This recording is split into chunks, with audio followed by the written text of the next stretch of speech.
hari ini kita akan mempelajari tentang apa itu leadership. Tapi kalau kita bicara leadership itu apa sih?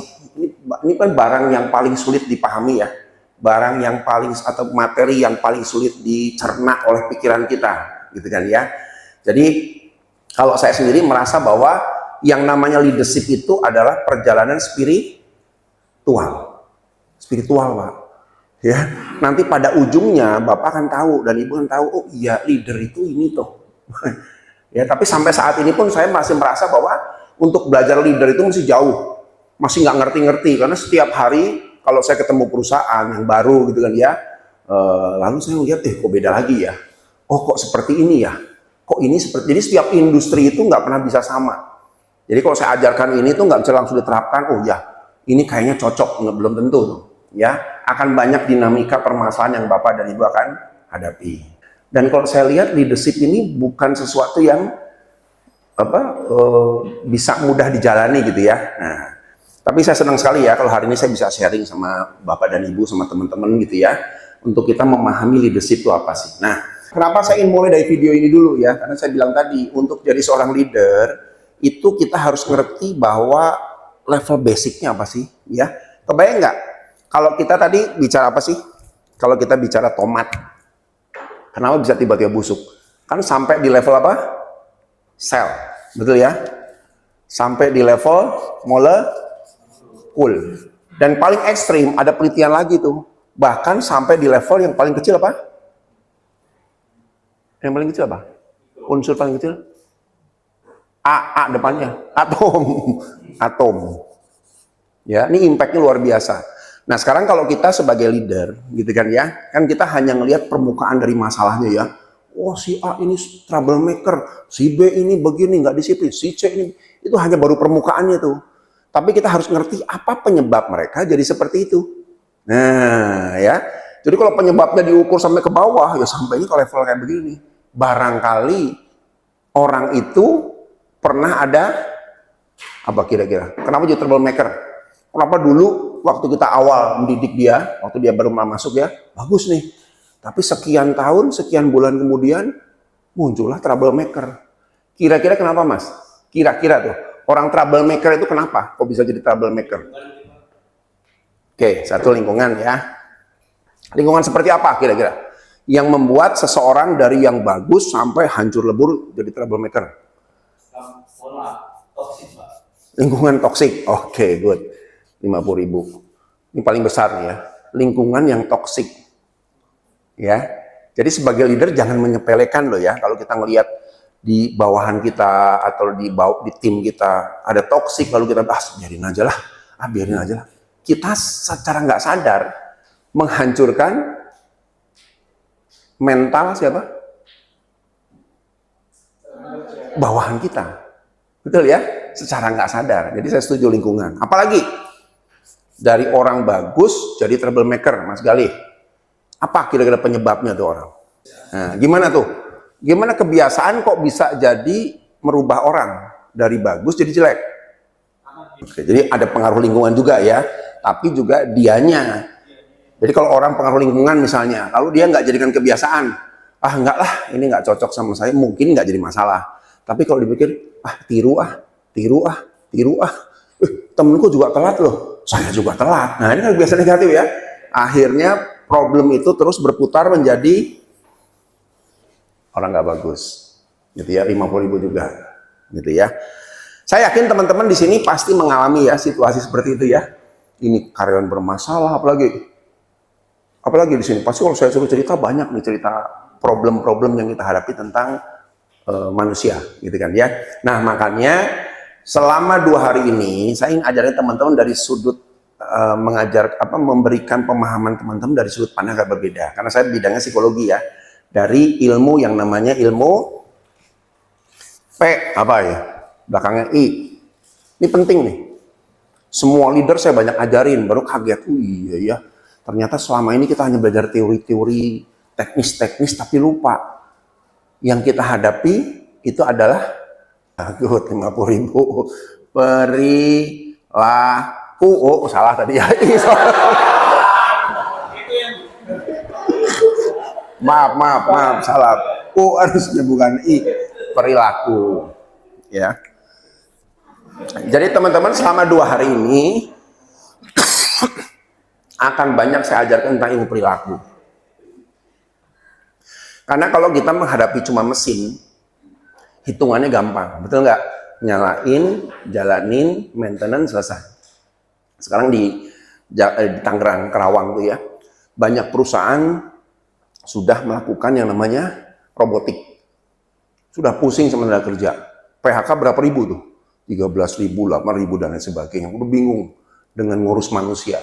Mereka, kan dulu Indonesia nggak boleh sebenarnya, ada peraturan ya. Untuk skala robotik level sekian nggak boleh. Karena AI udah masuk, Starlink udah masuk, sekarang bisa mudah internet dan lain sebagainya. Mau nggak perusahaan juga mikir, kalau saya daripada ngurus banyak orang, pusing, lebih baik ngurus mesin. Kalau Bapak nggak bisa ya, kan labor supply ya. Jadi urusannya yang ngurus orang gitu kan ya. Tapi kalau pabrik sekarang udah mesin. Ya banyak sekali. Saya punya banyak teman ya, sebagai HRD kerja di sana juga saya tanya, gimana? Udah mesin bos, 800 orang saya out. Tanya lagi sebelah sini, udah mesin bos, sekian ribu orang dikeluarin, ganti mesin dan lain sebagainya. Udah mau nggak mau. Karena lebih mudah perawatannya dan lain sebagainya. Tapi kalau kita yang ya harus ngurus orang ya, kita harus belajar ini. Ya, ada satu problem kelelahan kerja yang dihadapi banyak leader. Apa coba? Lagi tren tuh namanya. Mungkin sering tuh anak-anak muda makan tuh. Aduh, gua ini deh. Nah, apa itu? Depannya B. T. Nah, ini bener lah ini sekarang, nggak salah lagi. Apa ini? Bahasa Inggris?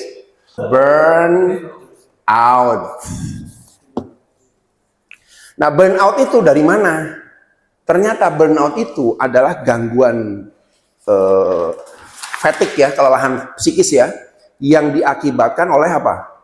Bukan kerja. Jadi jangan orang berpikir, aduh gara-gara lembur saya stres nih, gara-gara kerjaan banyak saya bukan. Yang buat stres orang, yang buat burnout orang itu bukan banyaknya pekerjaan, tapi pada saat muncul konflik dalam pekerjaan, itu yang buat burnout paling besar.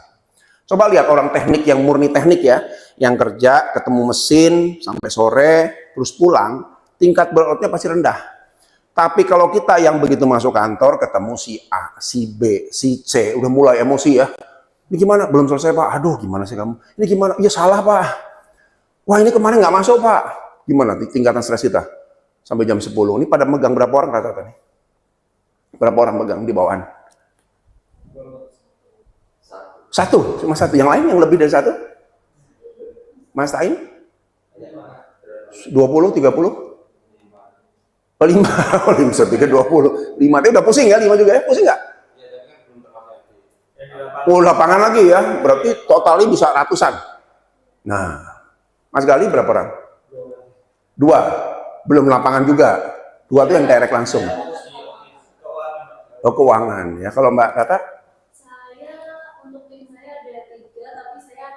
Jadi pegang 500 sekian. Nah, kalau 500 ya, 3 aja udah setengah mati kan.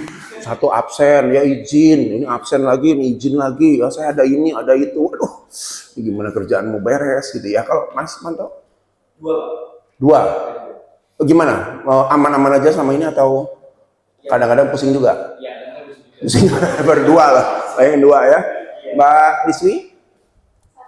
1 orang. Oh 1 jadi kita lihat ya. Pusing juga enggak? Enggak. Wah baik nih. Pas bukan dapetnya oke ya. Ya. Ya teman-teman kita coba ya. Sekarang saya ingin tahu dari cerita teman-teman. Nextnya. Ada ini? Oh enggak ada ya. Oke. Next berikutnya coba kita lihat ya. Nah saya pengen tahu dari sudut teman-teman nih ya. Memaknakan leader itu apa sih sebenarnya? Gitu kan ya. Karena berproses kok, ya. Kalau kita bicara tentang memahami leader itu semua berproses. Saya aja baru ngerti leader dari titik yang lebih wise gitu ya, yang lebih ini tuh sebenarnya leader itu mungkin usia 40-an ke atas ya, 40, 45 tuh udah mulai kerasa, leader tuh ini. Sebelumnya nggak kerasa, sebelumnya mesti berpikir, wah dapat posisi, dapat jajakan, terus ngerasa, petantang petenteng gitu kan ya. ada karyawan macam-macam, saya lawan segala macam, tapi lama-lama saya berpikir, untuk apa ya saya jadi leader sebenarnya? Oke, bisa kita motivasi orang. Saya psikolog ya, bertahun-tahun Pak. Dulu berpikir saya bisa memotivasi orang kan gitu ya. Jadi saya jadi kuliah psikologi dulu berpikir, wah kalau lulus kuliah, saya buka biro konsultasi, orang banyak konsultasi, karena orang banyak konsultasi, saya harus lebih banyak ilmu kan? Baca buku. Waduh, gagah perkasa ya, baca buku nih. Sehingga kalau nanya A, B, C, saya bisa jawab semua. Tapi kenyataan gimana waktu di psikolog? Orang datang, nggak ikut stres. Ya kadang-kadang stres kalau kebanyakan mumet sendiri Pak. Karena cerita negatif tuh kadang-kadang terpengaruh juga jadi pusing kepala gitu ya. Ada tuh pengaruh begitu tuh ya. Tapi begini, orang datang sendiri, curhat sendiri, ngomong kan sejam 2 jam gitu. Pak, saya punya masalah sama suami, punya masalah sama anak. Saya dengerin. Lalu terakhir saya tanya, Pak, Bu, butuh advice nggak dari saya? Nggak usah Pak. Saya jadi ngerti masalah saya. Aneh nggak? Datang sendiri, ngomong-ngomong sendiri, masalah selesai sendiri. Itu ratingnya hampir 80% orang yang datang konseling itu begitu Pak. Jadi sebenarnya butuh apa sih orang nih? Yes. Butuh environment yang bisa mendengarkan. Butuh lingkungan yang positif. Butuh lingkungan yang bisa mensupport dia. Saya setuju Mas Gali. Kita bangun lingkungannya dulu. Tugas kita nih. Ya. Karena kita nggak bisa ngerubah orang sebenarnya. Saya motivasi sehebat apapun juga. Teman-teman kan punya background sendiri ya. Ada yang nangkep, ada yang ditangkep bagus. Oh, aku mau begini. Mungkin nanti beda lagi. Mas Lain mungkin, oh tadi trainingnya Pak Andre ini ya. Yang ini saya ambil. Semua ngambil dengan cara yang berbeda. Beda, nggak akan sama hasil akhir keluar dari ruangan ini. Nah, sama juga dengan bawahan kita. Yang kita harus bangun, saya setuju sekali, bagus sekali ya, environment-nya. Ininya dulu nih. Tadi apa? Lingkungan yang tidak toksik. Ini berat loh nih. Banyak perusahaan gagal di sini. Nah, nanti kita pelajari nih. Apa sih yang buat toksik atau nggak toksik? Pak, susah Pak. Sekian banyak orang kan kita nggak bisa menyenangkan semua orang. Bisa nggak kita menyenangkan semua orang? Ya, kalau satu orang bisa ya, cuma satu kok ya. Tapi kalau Mas Suparto berapa orang? 2 orang. Bisa nggak? Saya, oke, setuju yang ini. Yang ini protes. Pak, kok itu sih bukan yang ini? Nah, salah lagi. Ya sudah ikut yang ini. Loh Pak, kan yang ini bagus. Nah, salah lagi. Betul nggak? Jadi kita nggak bisa menyenangkan semua orang, tapi kita tetap harus membangun environment yang bagus. Ya, yang 4 ya, good. Mas Tain. Kalau menurut saya itu bisa mendorong ke anak-anak kita mungkin kedepannya ini mengembangkan diri juga Pengembangan diri orang atau kita? pengembangan diri orangnya Pak. Orangnya, oke. Kalau kita Ya, development ya. kita sudah menjadi pendengar yang baik pada kawan kita, kalau mungkin mereka punya cara sendiri untuk menyelesaikan pekerjaan mereka gitu loh. Oke, active listening. Mungkin dengan cara mereka itu bisa lebih cepat atau lebih memberikan ide itu juga yang harusnya dilakukan. Oke, good. Ya, ini saya setuju nih. Ada kata-kata yang menarik mengenai development. Ya. Sekarang saya tanya, pernah nggak kita sadar bahwa sebenarnya tugas kita sebagai leader itu menjaga bawahan kita seperti apa sih selama dia kerja di bawahan? Apa coba? Bukan. Ada 3 besar poinnya. Ya, ini kalau HRD biasanya tahu tuh. Oh, tugas saya tuh sebenarnya ya menjaga setiap orang loh ya. Kan orang itu disebut sebagai headcount. Headcount itu selama orang begitu masuk kerja, itu sudah jadi aset yang argonya jalan. Sehingga harus dijaga betul-betul tuh. Pertama apa? Motivasi. Pertanyaan saya, motivasi orang bisa stabil terus nggak? Masuk kerja terus stabil sekian tahun. Nih menarik nih ya. Misalnya semangat tinggi, terus ada masalah keluarga, jeblok, betul nggak? Terus ada masalah keluarga nggak beres-beres, tambah turun. Nanti akhirnya kita panggil, kita konseling, kita ajak ngomong, naik sedikit. Nanti begitu ikut pelatihan, naik lagi. Kejebak pinjol, jeblok. Betul nggak sih? Sekarang parah loh ini. Ya, naik lagi. Semangat lagi. Diajak temennya. Dapat bansos, semangat lagi. Bansosnya habis, turun lagi. Betul nggak? Inilah yang kejadian, Pak. Motivasi orang tuh nggak bisa stabil naik turun, nggak karuan. Ya, itulah yang sebabnya motivasi itu salah satu yang harus kita jaga betul-betul. Ya, yang kedua, kompetensi. Makanya saya setuju tadi pengembangan itu perlu development. Kita harus tahu dulu batasan orang tuh di mana sih. Ya, kompetensi naik turun atau bisa stabil terus? Naik turun. Misalnya contoh nih, udah bagus nih di sini. Naik, tiba-tiba pindah jabatan, pindah kerjaan, dia harus belajar baru lagi nggak? Turun lagi, betul nggak? Belajar lagi, naik, pindah lagi, turun lagi, belajar lagi, dan lain sebagainya. Nah ini juga jadi masalah nih. Jadi orang kalau dirotasi terlalu cepat, juga boro-boro mau jadi pinter Pak. Yang ada blunder sendiri tuh. Mau pinter dikit, bingung lagi, baru lagi. Apalagi kalau dipindahkannya tanpa serah terima jabatan. Ada nggak begitu? Pindah sana. Oh siap. Dengan siapa? Aduh, atasan udah nggak ada nih. Ya pokoknya cari dokumennya, survive deh. Banyak yang begitu tuh. Termasuk di semen juga begitu tuh. Ada yang sampai kelimpungan. Pak, Bapak ngapain? Aku bingung nih. Suruh ngapain ya ke sini? Nggak ada serah terima, suratnya nggak ada, orangnya udah nggak ada. Ya, nanya atasan yang dulu, pokoknya survive lah, terserah.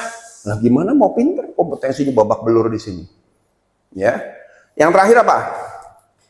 Kinerja. Ini dua hal beda loh ya. Apa beda kompetensi dan kinerja? Ayo. Ternyata enggak, Pak. Ini dua ini enggak ada hubungan. Seperti sumbu X dan sumbu Y. Dulu saya pikir kalau orang kompetensinya bagus, kinerja masih bagus. Atau kalau orang kinerja bagus, itu pasti kompetensi. Ternyata enggak. Kompetensi sama kinerja itu sumbunya saling berlawanan. Kompetensi dan kinerja. Ada yang bagus tuh memang bener Pak. Orang yang kompetensinya bagus, kinerjanya bagus. Karena kan kinerja itu hasil dia setelah lakukan kan. Kalau kompetensi adalah kemampuan gitu ya. Ini yang bener Pak, disebut kelompok STAR. Ada nggak yang kinerjanya tinggi, di lapangan bagus Pak. Oh kerja cepat segala macam. Tapi kompetensinya jeblok. Ada nggak? Ada. Waktu diuji asesmen, ya kok nilainya rendah ya. Oh berarti orang ini orang pekerja, tipe pekerja. Tapi kalau di develop udah nggak bisa. Karena kemampuannya sudah wadahnya sampai di situ. Itu banyak. Ada juga yang kemampuannya tinggi, asesmennya hasilnya bagus. Tapi kinerjanya jeblok. Ada nggak? Ada juga. Hasil asesmen tinggi. Misalnya ada asesmen nggak sih kadang-kadang? Nggak ya, belum ada asesmen tinggi.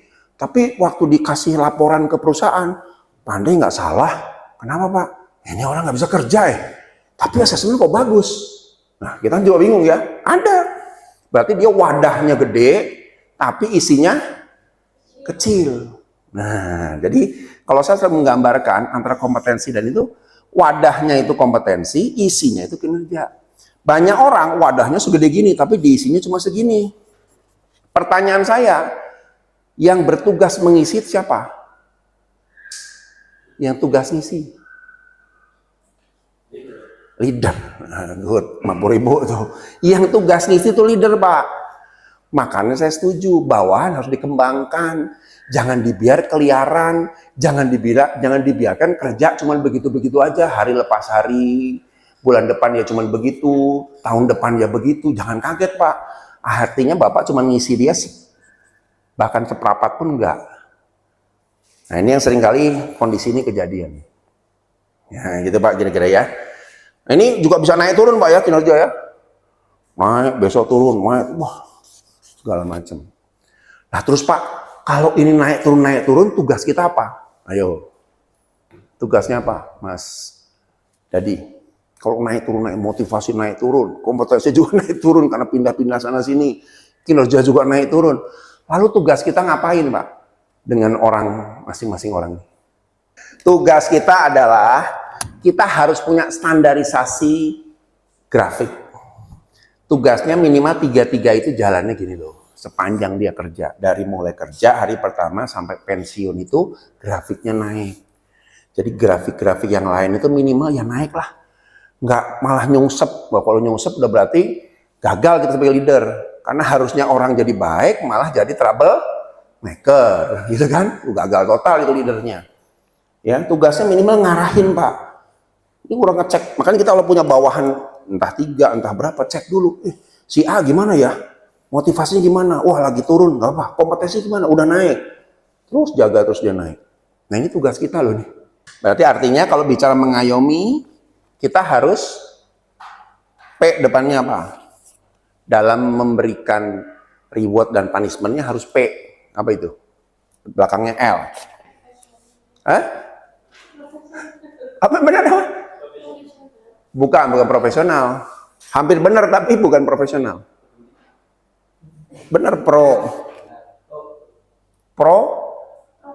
proporsional 50.000. Proporsional. Harus proporsional, Pak. Proporsional itu kalau memberi pujian harus tepat sesuai sasaran kita. Kalau memberi hukuman juga harus tepat dengan tujuan kita. Kadang-kadang orang kok di Indonesia nih ya, ini iklim yang sering terjadi itu lebih banyak punishment atau banyak rewardnya? Punishment. Nah, itu udah nggak model, Pak. Anak zaman sekarang, anak-anak yang generasi Z, Pak, itu anak-anak yang sudah tidak bisa dipunishment. Tekan, apa yang terjadi? Kabur, merontak, kabur, merontak. Itu yang terjadi nih. Ini beda dengan generasi ini, masih generasi peralihan antara XY kali ya, X-nya ada gitu kan ya. Tapi kalau anak sekarang nggak bisa, Pak. Saya di kantor ngerekrut berapa kali, Pak.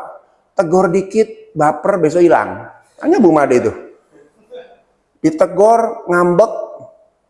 Kayak ada satu ya, waktu itu ya Bu Made ya. Negornya simple. Ditanya, ini kenapa kok kamu nulis begini aja salah? Karena Bu Made ditegur sama klien, sama konsumen. Ngomel. Kemudian kan negornya juga, ya saya pikir wajar kan ya, masalah tulisan, nggak ada masalah emosi. Apa yang terjadi? Tiba-tiba, bus pulang. Sore-sore, bapaknya datang. Loh coba, bapaknya bawa-bawa tuh. Sampai bingung, Pak mohon maaf, enggak saya mau nanya Pak, ada apa dengan anak saya loh? Ada apa Pak? Saya juga nggak ngerti. Pokoknya kacau balau lah. Ya singkat kata karena kita juga pusing, ya sudah Pak ini ijazahnya, ya sudah anak Bapak kayaknya udah nggak cocok kerja di sini, bapaknya marah. Lalu anaknya telepon, Pak, saya tuh nggak niat keluar lah, kamu kabur nggak bisa ditelepon, terus bagaimana ngadepin bapakmu?